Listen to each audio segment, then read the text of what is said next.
അസത്യത്തിനെതിരെ, അധർമ്മത്തിനെതിരെ, അനീതിക്കെതിരെ സന്ധിയില്ലാ സമരം പ്രഖ്യാപിച്ചുകൊണ്ട് സത്യമാണ്, ധർമ്മമാണ്, നീതിയാണ് വലുതെന്ന് ഉച്ചൈസ്വരം ഉദ്ഘോഷിച്ചുകൊണ്ട് അങ്ങകലെ ഈജിപ്തിൽ നിന്നും ദീനീ ദഅവത്തുമായി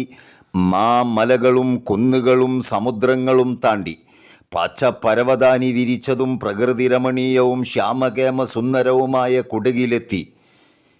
ചരിത്രത്തിൻ്റെ താളുകളിൽ തങ്കലിപികളാൽ കുറിക്കപ്പെട്ട ഒട്ടനവധി ചരിത്ര യാഥാർത്ഥ്യങ്ങൾക്ക് സാക്ഷ്യം വഹിച്ച നിരവധി കശ്ഫ് കറാമത്തുകളെ കൊണ്ട് പ്രസിദ്ധമായ അത്ഭുതങ്ങളുടെ കലവറയായ എരുമാട് മഖാമിൽ അന്ത്യവിശ്രമം കൊള്ളുന്ന കുടകിലെ സുൽത്താൻ എന്ന അപരനാമധേയത്തിൽ അറിയപ്പെടുന്ന മഹാനായ ഷെയ്ഖ് സുഫി ഷഹീദ് റളിയല്ലാഹു അൻഹു യമനിലെ ഹളറുമൗത്തിൽ നിന്നും കുടകിലെ